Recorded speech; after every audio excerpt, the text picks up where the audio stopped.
Morning student. आज हम बात कर रहे हैं वर्किंग कैपिटल की, यानी कि कार्यशील पूंजी के बारे में। देखिए, अगर हम बात करें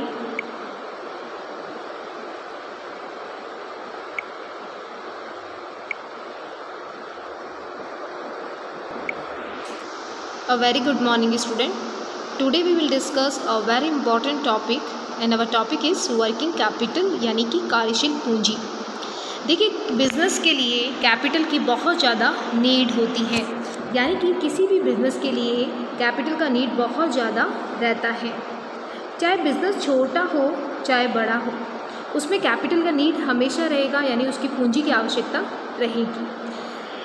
चाहे बिज़नेस अगर छोटा है तो वहाँ पे आप जानेंगे कि वहाँ पे जो पूंजी की आवश्यकता है कम रहेगी, जबकि अगर बिज़नेस बड़ा है तो वहाँ पे पूंजी की आवश्यकता ज़्यादा रहेगी। इसलिए हम देखते हैं कि कैपिटल को 2 पार्ट्स में डिवाइड किया है। फर्स्ट इज़ आप कह सकते हैं fix capital and second is working capital, यानी कि एक होती है स्थायी पूंजी और दूसरी होती है आपकी कार्यशील पूंजी। स्थायी पूंजी के बारे में आप सभी जानते हैं, यानी फिक्स कैपिटल। फिक्स कैपिटल का मतलब है कि जो हमें लंबे समय के लिए पूंजी चाहिए, जो हम उस पूंजी का जो यूज़ है वो हम लंबे समय के लिए कर रहे हैं। ठीक है, जैसे फॉर एग्जांपल किसी प्लांट मशीनरी को परचेज़ करना, ठीक है, किसी फर्नीचर को परचेज़ करना, बिल्डिंग लेना, ये सारा का सारा फिक्स कैपिटल में आता है।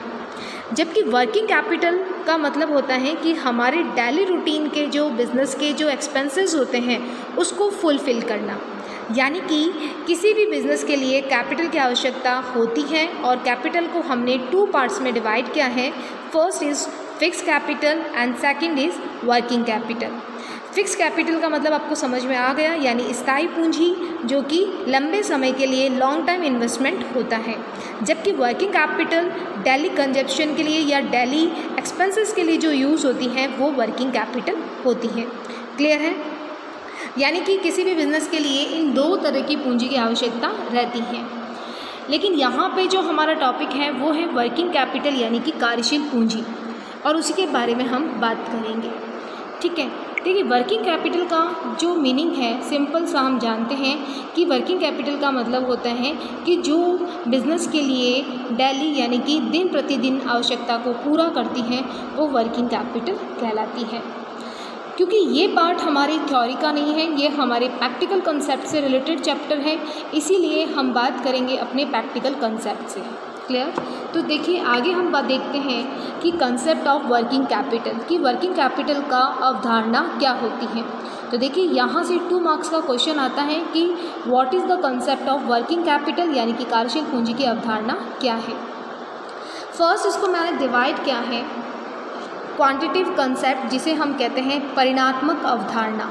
क्या कहते हैं इसे? परिणात्मक अवधारणा। क्लियर है? परिणात्मक अवधारणा से ही आपको पता चल गया होगा कि ये एक न्यूमेरिकल बेस पे है। ठीक है, इसे कहते हैं टोटल ऑफ करंट असेट्स। क्या कहेंगे? टोटल ऑफ करंट असेट्स, यानी चालू संपत्तियों का योग। ठीक है, करंट असेट्स का जो टोटल होगा वो आपका कहलाएगा परिणात्मक अवधारणा, जिसे कहते हैं क्वांटिटिव कंसेप्ट। इसी के साथ अगर हम बात करें क्वालिटिव कंसेप्ट की, यानी गुणात्मक अवधारणा, आप जानते हैं गुण के बारे में, यानी कि उसकी विशेषता के बारे में बताया जा रहा है। वहाँ पे क्या होगा? Current assets minus current liabilities, यानी कि अगर हमसे एग्ज़ाम में क्वालिटिव के बारे में पूछा जाए तो हम कहेंगे CA माइनस CL, यानी कि current assets minus current liabilities. ठीक है, इसको और हम क्या कह सकते हैं? हम इसको एक कह सकते हैं कि जो चालू संपत्तियां हैं वो किस पे ज़्यादा सरप्लस है? चालू जो आपकी दायित्व है उस पे, यानी करंट असेट्स सरप्लस में है। ठीक है, साथ ही अगर हम बात करें कि सिर्फ टोटल ऑफ करंट असेट्स, यानी कि सिर्फ चालू संपत्तियों का योग, तो वो हमारी कहलाएगी परिणात्मकता अवधारणा। तो यहाँ पे हमने 2 कंसेप्ट की बात की है वर्किंग कैपिटल के 2 कंसेप्ट हमने देखे हैं, परिणात्मक अवधारणा quantitative concept and qualitative concept यानी गुणात्मक अवधारणा। आपको इसके जो फॉर्मेट है या आप कह सकते हैं इसका जो मीनिंग है वो आपको याद होना चाहिए।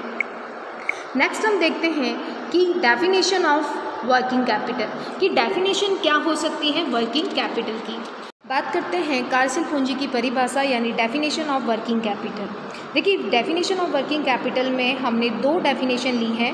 फर्स्ट डेफिनेशन जो है वो आपकी है मिल्ट, मेल्ट एंड फिल्ड की डेफिनेशन। प्रोफेसर मिल्ट, मेल्ट और फिल्ड ने एक डेफिनेशन दी थी वर्किंग कैपिटल की। Working capital means current assets minus current liability. बहुत ही इजी डेफिनेशन है आपकी, सिर्फ आपको ध्यान रखना है CA माइनस CL। तो उन्होंने कार्यशील पूंजी को समझाने के लिए जो बताया वो बताया कि करंट असेट जो है उसमें से अगर हम करंट लायबिलिटीज़ को माइनस करेंगे तो वो वर्किंग कैपिटल कार्यशील पूंजी होगी। क्लियर है।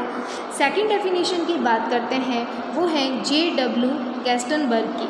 देखिए गैस्टनबर्ग ने अपनी डेफिनेशन में क्या बताया कि working capital is the difference between the book value of the current assets and current liabilities, यानी कि चालू संपत्तियों के चालू दायित्व पर आधिक्य को कार्यशील पूंजी कहते हैं। ठीक है, यानी कि किसके डिफरेंस की बात कर रहे हैं, करंट असेट्स और करंट लायबिलिटीज़ की। क्लियर है आपको।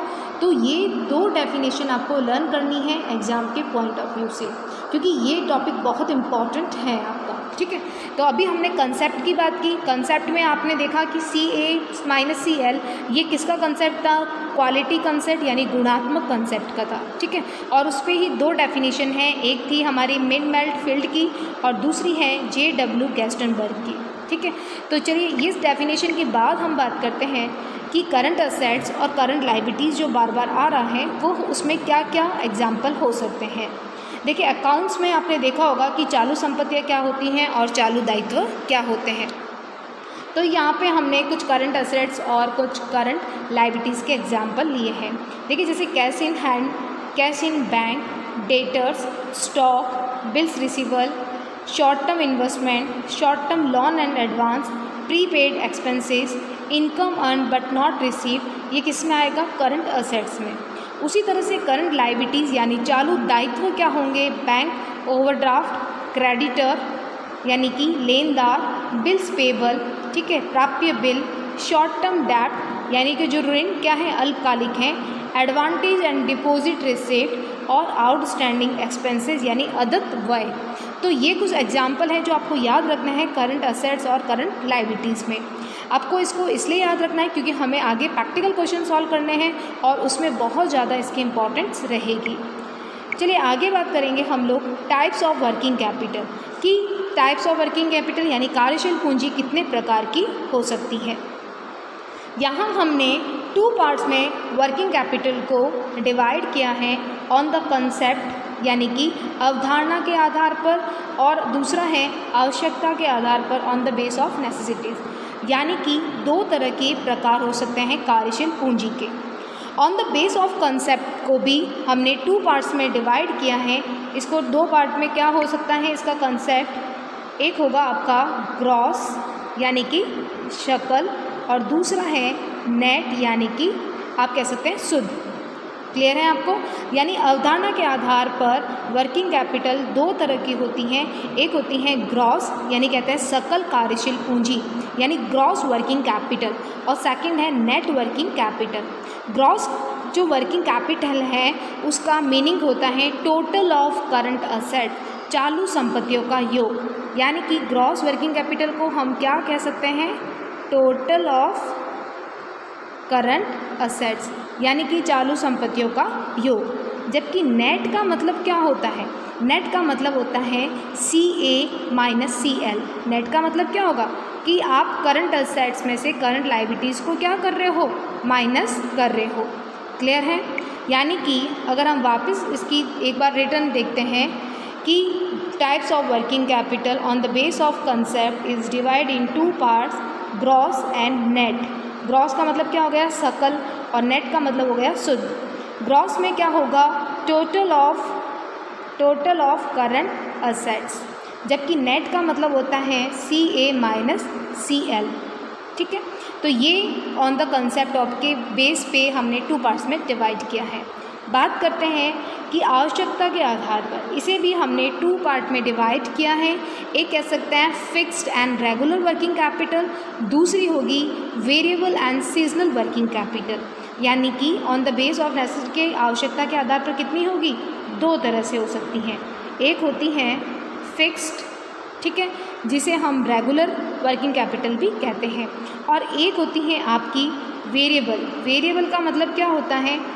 वेरिएबल का मतलब होता है परिवर्तनशील, एक स्थायी और एक परिवर्तनशील। आप जानते हैं कि कुछ ऐसे बिजनेस होते हैं जिसमें कि रेगुलर वर्किंग कैपिटल की नीड होती है, यानी स्थायी वर्किंग कैपिटल की आवश्यकता रहती ही रहती है। ठीक है, जैसे आपने इसके एग्जाम्पल देखे होंगे, मिनिमम स्टॉक, जो आप मिनिमम स्टॉक मेंटेन करते हो, यानी कम से कम इतना स्टॉक रहना ही चाहिए, इतना माल हमारे गोदाम में रहना ही चाहिए, तो उसको परचेस करने के लिए हमें वर्किंग कैपिटल की नीड रहेगी। ठीक है, उसी तरह से तैयार माल है, उसको न्यूनतम तैयार माल यानी इतना मिनिमम हमें फिनिश गुड चाहिएगा, तो उसको मेंटेन करने के लिए हमें फिक्स्ड वर्किंग कैपिटल का नीड रहेगा। बात करते हैं वेरिएबल या सीजनल वर्किंग कैपिटल से मीनिंग बिल्कुल क्लियर हो गया है। जैसे आप देखते हैं कि आइसक्रीम का डिमांड होता है, किस में होता है? समर में। तो आइसक्रीम का डिमांड होगा आपका समर में, तो उस समय हमें कैपिटल का ज़्यादा नीड रहेगा। क्लियर है आपको? तो जिस सीज़न से रिलेटेड आपका बिजनेस है, उस सीज़न में आपको वर्किंग कैपिटल की नीड ज़्यादा रहेगी। यानी कि आपकी बिज़नेस की आवश्यकता के आधार पर हमें अलग अलग तरह से वर्किंग कैपिटल की आवश्यकता रहती है। एक रहती है फिक्स्ड, यानी हमें उस माल को बनाए रखना है। ठीक है, दूसरा होता है वेरिएबल। वेरिएबल का मतलब होता है कि चेंजेस आना, यानी कि अगर आपका बिज़नेस का सीज़न है तो आपको कैपिटल का नीड होगा, अगर आपके बिज़नेस का सीज़न नहीं चल रहा है तो आपको उस कैपिटल की नीड नहीं रहेगी। तो ये आप कह सकते हैं ये हमारा है आवश्यकता के आधार पर। तो आई थिंक आपको ये क्लियर होगा, types of working capital. Clear? यानी कि on the base of concept is divide in 2 parts, gross and net, and the second on the base of necessity is also divided in 2 parts. First is a fixed and regular working capital and second is a क्या हो जाएगा आपका seasonal and variable working capital. Okay, चलिए आगे देखते हैं हम लोग। अब हम देखते हैं एडवांटेज ऑफ वर्किंग कैपिटल, यानी कि कार्यशील पूंजी के क्या लाभ हैं। देखिए, एग्ज़ाम के पॉइंट ऑफ व्यू से ये चैप्टर के थ्योरी का क्वेश्चन भी बनता है और आपका प्रैक्टिकल क्वेश्चन भी बनता है, इसीलिए आपको अपने प्रॉपर नोट्स बनाने हैं। ठीक है, तो ये यहाँ से इम्पॉर्टेंट क्वेश्चन बनता है कि explain the advantage of working capital and disadvantage of working capital, यानी कि कार्यशील पूंजी के लाभ और दोषों को समझाइए। तो देखिए, पहला हमारा अगर हम बात करें एडवांटेज की, तो पहला है आपका पेमेंट ऑफ सप्लायर्स, यानी कि हम कह सकते हैं कि अगर हमारे पास वर्किंग कैपिटल है तो हम टाइम पर सप्लायर को पेमेंट कर सकते हैं, कि यानी कि संस्था अपना विक्रेता को टाइम पर भुगतान कर देगी। सपोज़ दैट कि अगर किसी से हमने रॉ मटेरियल परचेज़ किया है, कच्चा माल ख़रीदा है, अगर हमारे पास में वर्किंग कैपिटल है तो हम उस सप्लायर को टाइम पे पेमेंट कर पाएंगे, और अगर हमारे पास में वर्किंग कैपिटल नहीं है तो हमने जिससे रॉ मटेरियल परचेज़ किया है उसको हम टाइम पे पेमेंट नहीं कर पाएंगे। ओके, तो क्विक पेमेंट टू सप्लायर, यानी कि विक्रेता को तत्काल भुगतान कर सकते हैं अगर आपके पास कह सकते हैं वर्किंग कैपिटल है, अगर नहीं है तो हम नहीं कर पाएंगे। ओके, सेकंड है इंक्रीज इन डेब्ट कैपेसिटी एंड गुडविल, यानी कि ऋण क्षमता और साख में वृद्धि। ऋण क्षमता और साख में वृद्धि का मतलब होता है कि अगर आपके पास सफिशिएंट वर्किंग कैपिटल है तो आपकी सॉल्वेंसी कैपेसिटी बहुत अच्छी होगी, क्योंकि आप टाइम पे पेमेंट करेंगे। जब आप टाइम पे पेमेंट करेंगे तो मार्केट में आपकी गुडविल क्या हो जाएगी, आपकी ख्याति मार्केट में बढ़ जाएगी। अगर आपका सॉल्वेंसी अच्छा है, यानी शोधन क्षमता अच्छी है, तो आप टाइम पर या क्विक पेमेंट करने की कंडीशन में होंगे, और उसी से ही आपकी गुडविल भी बढ़ेगी और आपका बिजनेस है वो किसी भी प्रॉब्लम से रुक नहीं सकता है, यानी आपका बिजनेस रेगुलर बना रहेगा। थर्ड है कैश डिस्काउंट, यानी नगद छूट। देखिए, संस्था अपने विक्रेता को खरीदे गए माल का नगद भुगतान करके उसमें नगद छूट प्राप्त कर सकती है। सपोज़ दैट कि हमने रॉ मटेरियल परचेज़ किया है किसी सप्लायर से, और अगर हम टाइम पे पेमेंट करते हैं तो हमारा सप्लायर हमें 2% 1.5% कैश डिस्काउंट दे सकता है, क्योंकि हमने टाइम पे पेमेंट कर दिया है। यानी कि हम कह सकते हैं कि विक्रेता से जिससे हम खरीदता है माल, यानी कि जिससे हमने माल परचेज़ किया है अपने सप्लायर से, उसको टाइम पे पेमेंट करके हम कैश डिस्काउंट का बेनिफिट ले सकते हैं। ठीक है, ये आपको याद रखना है। यानी कि अगर आप टाइम पे पेमेंट करेंगे तो आपको कैश डिस्काउंट मिलेगा, और आप टाइम पे पेमेंट इसलिए कर पा रहे हैं क्योंकि आपके पास में सफिशिएंट वर्किंग कैपिटल है, यानी पर्याप्त कार्यशील पूंजी है। तो पर्याप्त कार्यशील पूंजी पे आप टाइम पे पेमेंट करके कैश डिस्काउंट का बेनिफिट ले सकते हैं। नेक्स्ट है डिस्ट्रीब्यूशन ऑफ डिविडेंड, यानी कि आप क्या कर रहे हैं, अपने लाभों का वितरण या लाभांश का वितरण। ठीक है, अगर कार्यशील पूंजी है हमारे पास में तो हम अपने डिविडेंड का पेमेंट टाइम पे कर पाएंगे। अगर किसी कंपनी के पास में सफिशिएंट वर्किंग कैपिटल, पर्याप्त कार्यशील पूंजी नहीं होती है तो वो टाइम पे पेमेंट नहीं कर सकता। ठीक है, तो अगर आपके पास टाइम पर पैसा देने की कैपेसिटी है तो आपका गुडविल भी बढ़ेगा, शेयर होल्डर जो होंगे वो भी खुश रहेंगे क्योंकि हमने उनका टाइम पे डिविडेंड पेमेंट कर दिया है। तो ये जो आप कह सकते हैं बेनिफिट है वो हमें तभी मिलती हैं जब हमारे पास में वर्किंग कैपिटल होती है। तो हम अपने शेयर होल्डर को भी सेटिस्फाइड कर सकते हैं, यानी अंशधारियों को संतुष्ट कर सकते हैं, और हमारे मार्केट में जो हमारे शेयर के प्राइस है, हमारी सिक्योरिटीज़ के प्राइस हैं, उसको स्टेबल कर सकते हैं। यानी कि अगर आपके पास वर्किंग कैपिटल है तो आप टाइम पे डिविडेंड दे पाएंगे। डिविडेंड देने से आपके शेयर होल्डर आपसे सेटिस्फाइड रहेंगे, और दूसरा हमें बेनिफिट मिलेगा कि मार्केट में आपकी सिक्योरिटीज़ के जो प्राइजेस हैं वो आपके स्टेबल रहेंगे। Are you clear? Next point है फेवरेबल अपॉर्चुनिटी, यानी कि अनुकूल अवसरों का लाभ उठाना। देखिए, कभी कभी हम देखते हैं कि बहुत ज़्यादा हमें ऐसी अपॉर्चुनिटी मिलती है जिसमें अगर बिज़नेस के पास में वर्किंग कैपिटल है तो वो उस अपॉर्चुनिटी का बेनिफिट उठा सकता है। लेकिन अगर आपके पास वर्किंग कैपिटल यानी दिन प्रतिदिन के खर्चों को पूरा करने के लिए भी अगर आपके पास सफिशिएंट फंड नहीं है तो आप उस अपॉर्चुनिटी का बेनिफिट नहीं उठा सकते। एंड लास्ट आपका है easy availability of bank loan.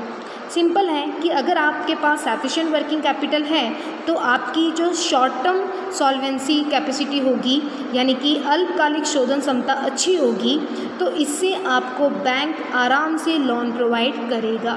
यानी मार्केट में आपकी गुडविल अच्छी होगी, आपकी मार्केट में ख्याति अच्छी है, तो बैंक आपको लोन जल्दी से प्रोवाइड करेगा। लोन आपको क्यों मिलेगा इतना जल्दी? क्योंकि आप टाइम पर शेयर होल्डर को डिविडेंड दे रहे हैं, बैंक को आपने पहले से कोई लोन ले रखा हो तो उस पर इंटरेस्ट आप टाइम पे दे रहे हैं।